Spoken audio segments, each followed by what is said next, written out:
It's the Mike Francesa Podcast on the Bet Rivers Network. Hello again, everybody, and welcome to the Mike Francesa Podcast on the Bet Rivers Network, brought to you by the good folks at Casamigos Tequila. Casamigos Tequila is brought to you by those who drink it. All right, here we are, right smack in the middle of August, what they call the dog days, folks, and they call them that for a reason, because baseball teams get tired.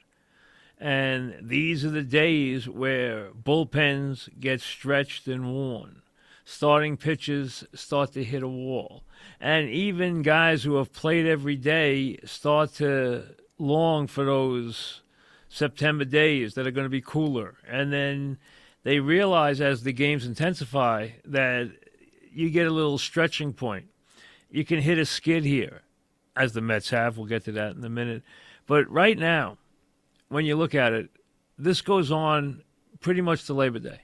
And then you're reinvigorated. Everything, the weather gets cooler.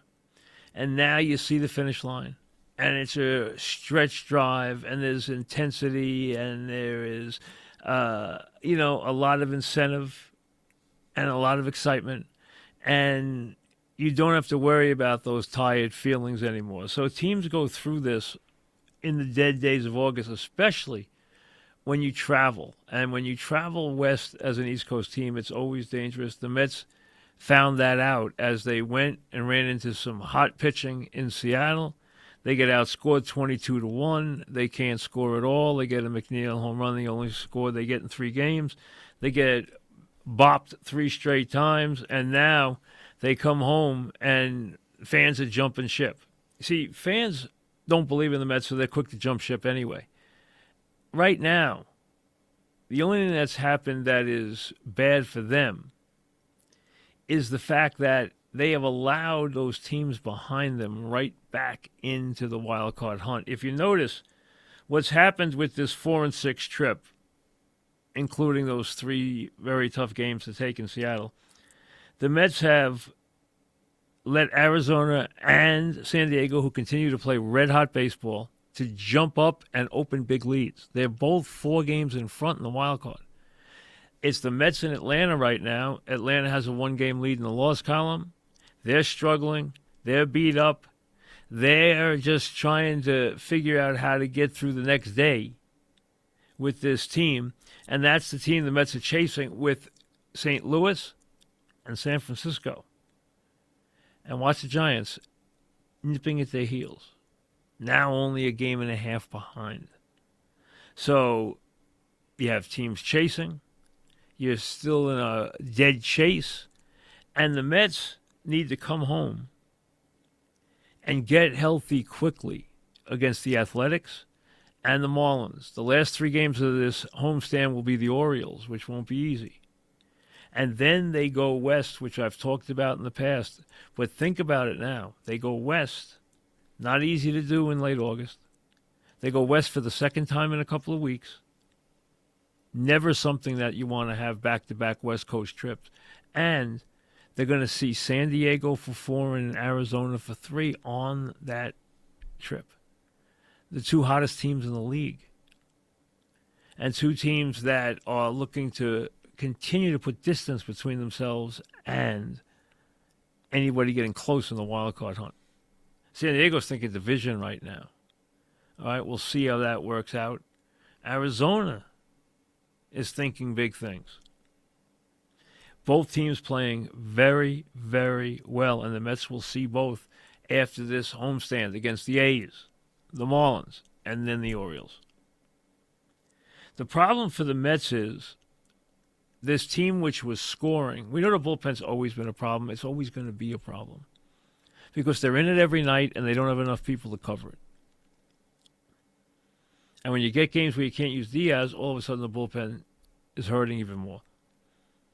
But what's happened is this very long, deep lineup which carried them for a couple of months has gone ice cold. Nimmo's gone ice cold. JD's gone ice cold. Vientos has gone cold. Alvarez has gone cold. That's too many guys in that lineup who were getting big hits, knocking the ball out of the park, getting clutch hits, whether it was Martinez, whether it was Nimmo, time and time again, have just cooled off all at the same time. That's what a slump is. A team slump is when everybody goes cold. Well, a lot of the guys on the Mets have gone cold right now. Throw in the fact that Severino has now hit a wall in his last 3 starts, 13 innings, 20 hits, 14 runs. So all of a sudden, the reliable Severino is not anymore. You knew that Minaya had to give up a couple of runs. He gave up 3 in the first the other night, and that's all Seattle needed since they shut him out. But he was due to have a game where he couldn't find the plate and couldn't get things done. And he had a 3-inning stint the other night where he threw 90 pitches basically in 3 innings, or 88 or whatever it was. So the Mets come home. Their fans right now have lost faith. They're all jumping ship. Mets aren't going to win another game. This was the high point of the season. They're falling apart. The bullpen stinks. Get rid of this guy, get rid of this guy, get rid of this guy, get rid of this guy. There's no more getting rid of guys. That's over with. Now it's about playing the hand and seeing if you can lock up a wild card. The Mets have had a better season than a lot of people thought they would. Now, it's not over yet. They could wind up having the season we thought they were going to have. Or they could wind up having a better one and find a way to sneak in to that third wild card spot. They need to come home, dust themselves off, and see if they can beat up on a couple of bad teams. The A's are not good, but they're not like they were last year where they were pitiful. They're not White Sox bad. They're dangerous this year. They can beat you. They can beat you with their pitching. They can beat you with their bats. They can beat you. It's not automatic. The Marlins have never been automatic for the Mets, and then the Orioles come in. And the Orioles are playing day in, day out, can't shake each other, still tied at 70 and 49. We've played 119 games, and the Yankees and the Orioles are still in the same place with the same record. One wins, the other wins. One loses, the other loses. But one thing, the Yankees and the Orioles have 43 games left. A quarter of the season. Take out the 3 games they will play against each other in New York on the 24th, 25th, and 26th of September. Okay, right that last week of the season. The Orioles will come to town. The Yankees and the Orioles, maybe with a pennant on the line. The way this was shook out, maybe there's a good chance it is. But one thing. Over these last 40 games, subtracting the 3 games they will play against each other, and Baltimore's had the edge head-to-head, and the Yankees have struggled in their division, as we know. Where the Yankees have cleaned up is against the AFC Central. They have the AL Central, they have just destroyed it. Now, the other 40 games that they each play, the Yankees have a big edge. They don't play a lot of good teams. The Orioles will see the Dodgers, the Astros, the Giants, the Twins, the Mets, the Red Sox twice.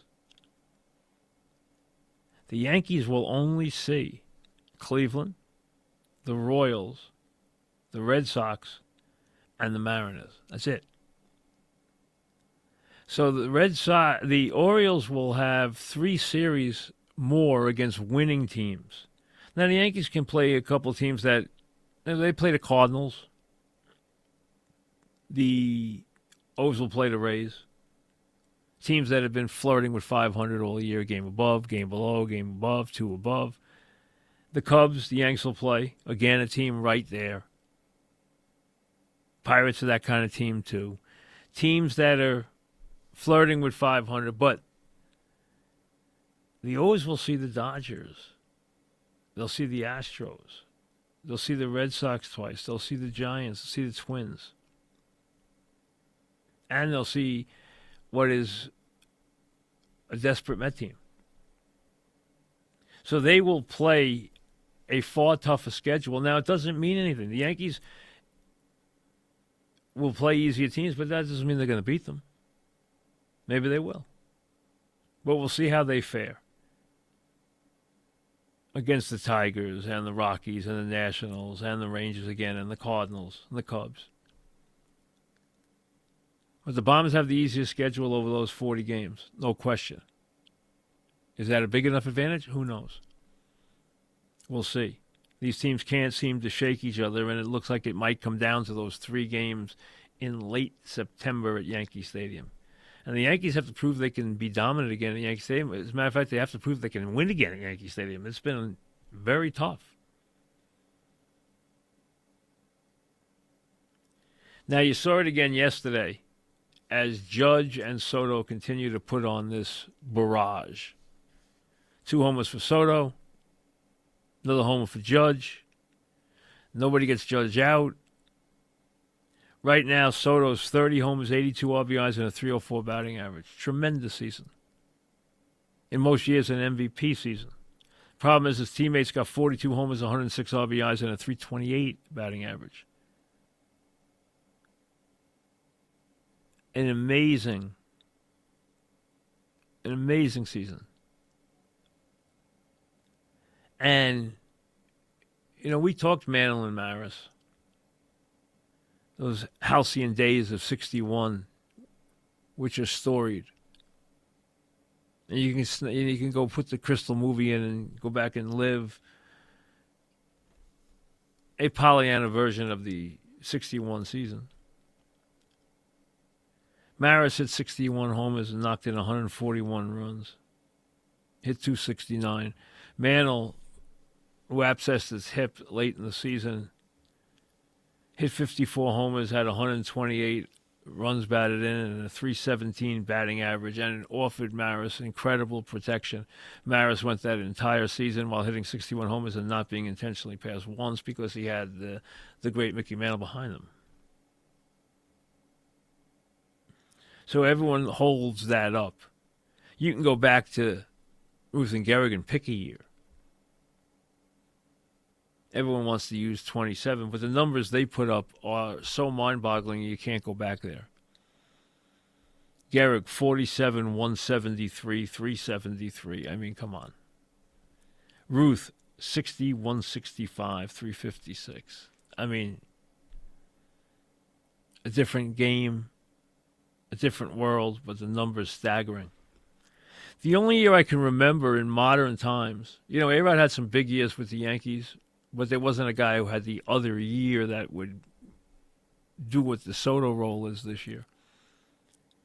85 jumps out at me because Mattingly had a great year.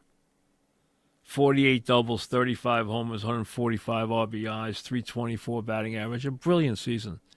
So did Henderson.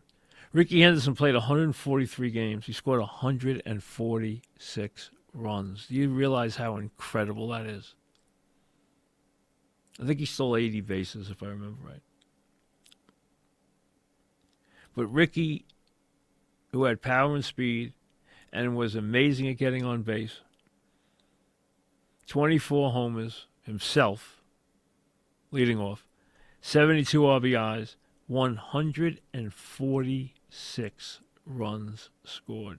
So Ricky scored 146. Mattingly knocked in 145.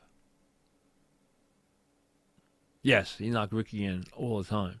Matter of fact, a lot of times when Mattingly came up in the first inning, all he had to do was hit a ground ball or a fly ball, and he got an RBI because Ricky was standing on third.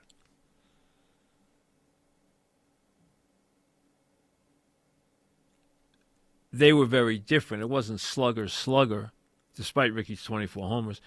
It was leadoff man having an amazing season. That was the most runs scored by a player in like 40 years at the time. He scored a run a game. You know how influential it is to have a player who scores a run a game? I mean, that's just mind-boggling statistics.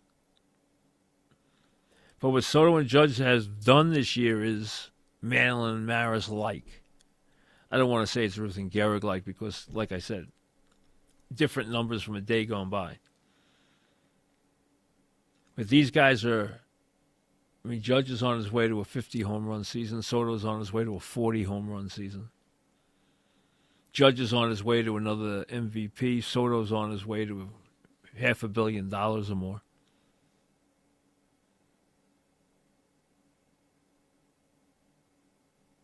I was in the car with Jack last night. We were driving, and Jack said, Dad, Soto a Yankee next year? I said, Jack, I can't see it. I don't think they can pay him. And I don't think he is. I know Yankee fans don't want to think about that, and I understand why. There's a season in front of you. There's a playoff in front of you. There's hopefully, from a Yankee fan perspective, a World Series in front of you. That would be nice. You know, since they've been to one since 2003. One. You don't realize how important that one is. Don't realize how a lot of guys who are still in their job would not be in their job if that had not happened. And despite him being usually vilified in the postseason, that was A-Rod that year. He was tremendous in the postseason. He had that was the one year where he really had a great postseason. Big hit after big hit, big RBI after big RBI. So you're looking at these two guys and what they've done, and yeah, I mean, it's been amazing. I mean, they have been ultra consistent, and really with very little behind them. The Yankees have scored the most runs in baseball. They have the highest differential in baseball. They have a shaky bullpen, clearly. Yesterday, another example of that. But they can score runs. When they get any production from the one spot or production from the four spot, which they've gotten recently from Wells and they can get from Stanton, or in the 4-5 from Wells and Stanton. And you knew it would take Stanton a little while, and the other night when he hit the bomb in the game they were getting crushed by the Angels, when he hit the bomb, you knew that was a good sign that there was more to come. Stanton is either hitting or not hitting. He doesn't go along and just chip in along the way. He's either red hot or ice cold. It's the way he's always been. It's feast or famine. It's taking breaking balls on the outside corner or hitting 3-run homers. And, screeching 2-run doubles. So enjoy this Soto, Judge, back-to-back performance, because it might be a one-year hit. I just don't see how the numbers work otherwise. But again, we'll have plenty of time to talk about that when the season's over. Let's see where this takes them first. You know, what's going on with Judge, where you're watching teams show him more and more respect. And it's weird because when Judge goes up there and he thinks he's going to be walked, and then the guy slips a strike in there, he gets a little fouled up sometimes in those at-bats because he doesn't know whether they're going to throw the ball to him or not throw the ball to him. And then if you get the umpire call a pitch off the plate, well, it messes everything up. But in his last 15 games, this guy's hitting .472. I mean, think about that for a second. He has 7 home runs and 17 RBIs in his last 15 ball games.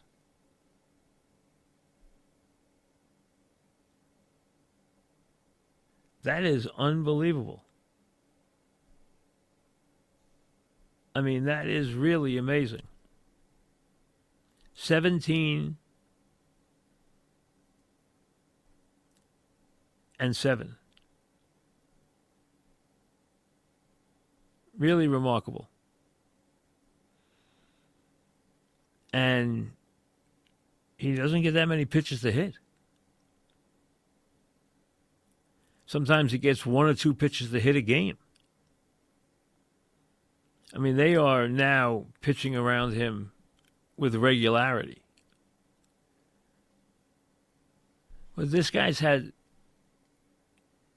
he's had 25 hits and 19 walks. So in his last 15 games, he has been on base 44 times. That's 3 times a game. He's on base. His on-base percentage during that stint is .611. Yeah, it's not .411. It's .611.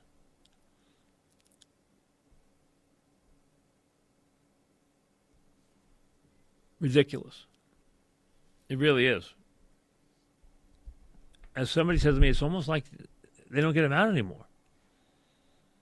It's a rarity when they get him out.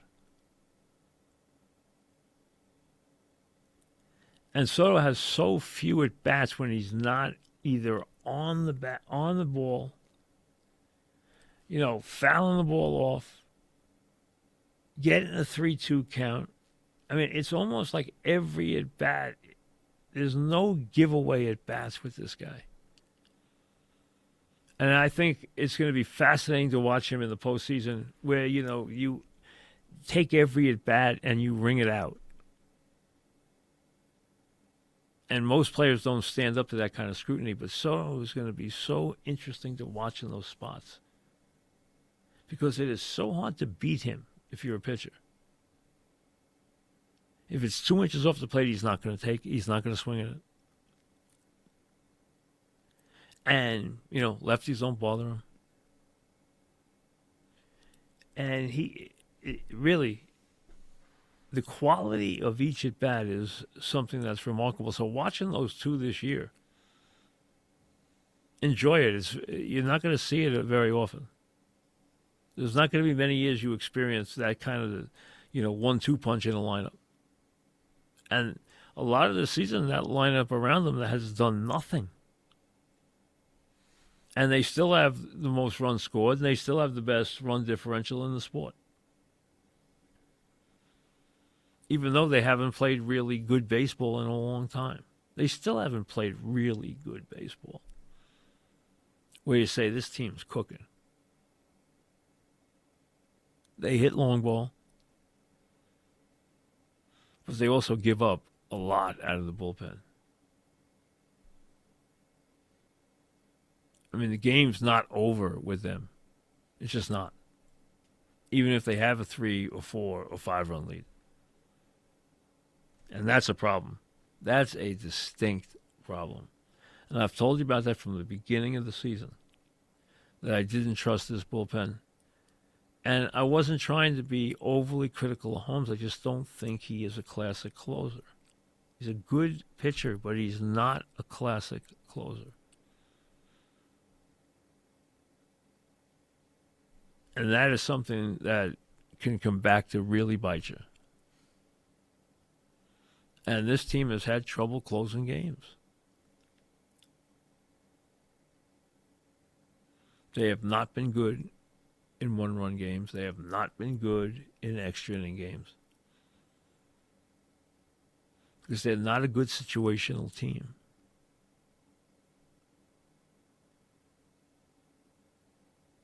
But they can beat you with a long ball. And they have a 1-2 punch that is just, if you get anything around it, if you allow the leadoff hitter to get on base a couple times, or you throw the wrong pitch to the 4 or 5 hitter, and those guys in those spots contribute, well, then you're in for a long day because you know the guys in the 2 and 3 spot are going to contribute. 9 days out of 10, they're going to contribute. It's very rare where you get a 0 out of both of them. Very, very rare.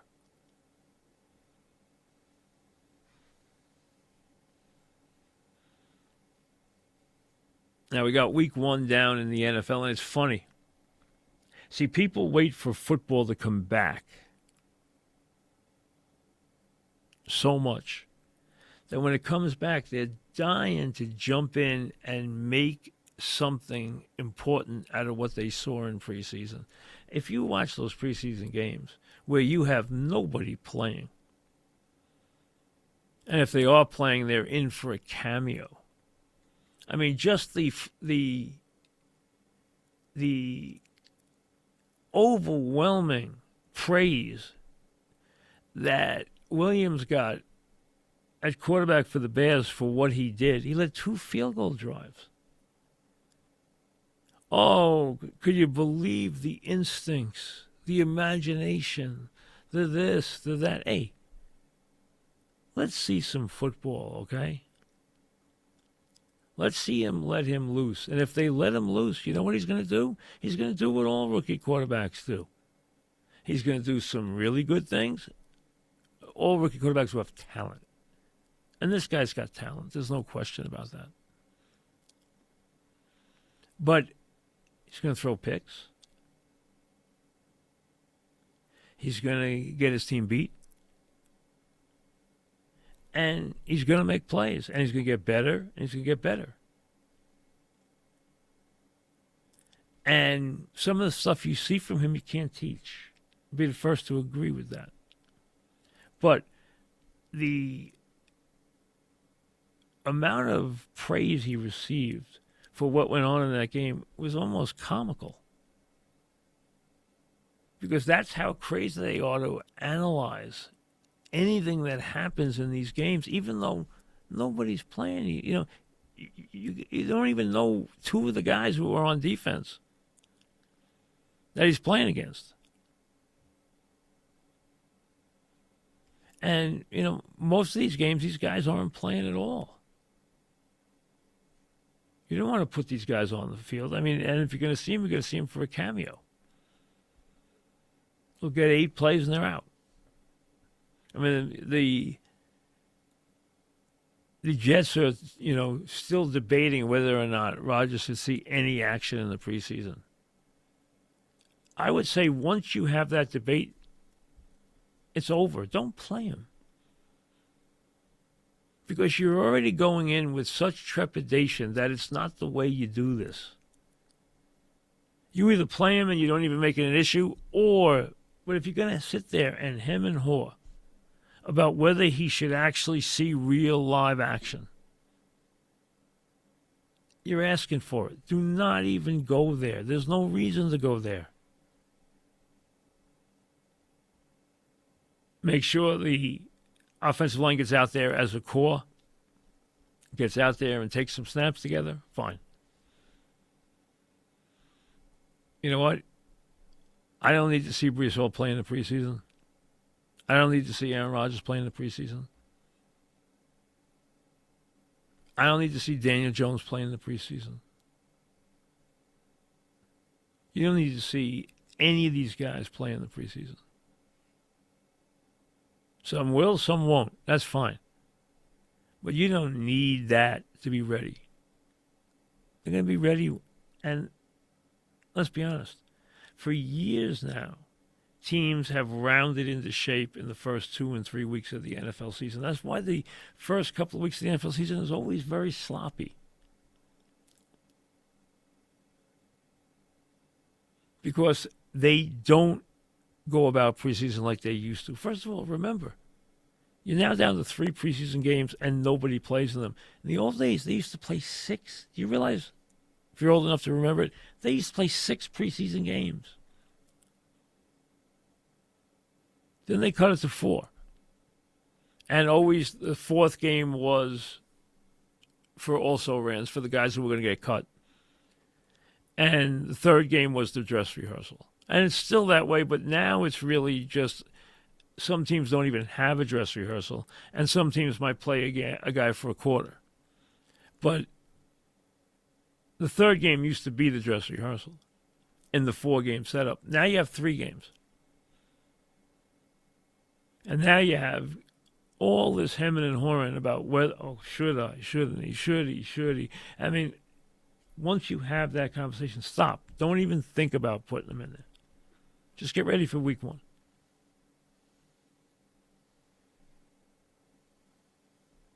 But the analysis that is so overdone on, if somebody breaks a play, like Gray did for the Giants, all of a sudden he gets a ton of publicity. All right. He got a block. He has some speed. He broke a play. He scored a 48-yard touchdown. He beat a linebacker, made a nice catch, got 22 or 23 yards on that play. Wound up with 100 yards of real estate on 5 or 6 or 7 carries and catches. Good for him. It was solid. He got noticed. That's fine.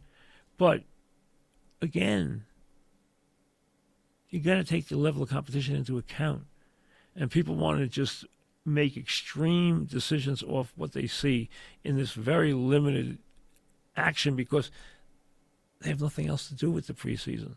So they're dying to make statements, even when it makes no sense to make statements. Wait and watch. Let this unfold. You know you're not going to see most of these guys in any real way until week 1. That's just the way it is now. Take that into account. And judge the NFL appropriately.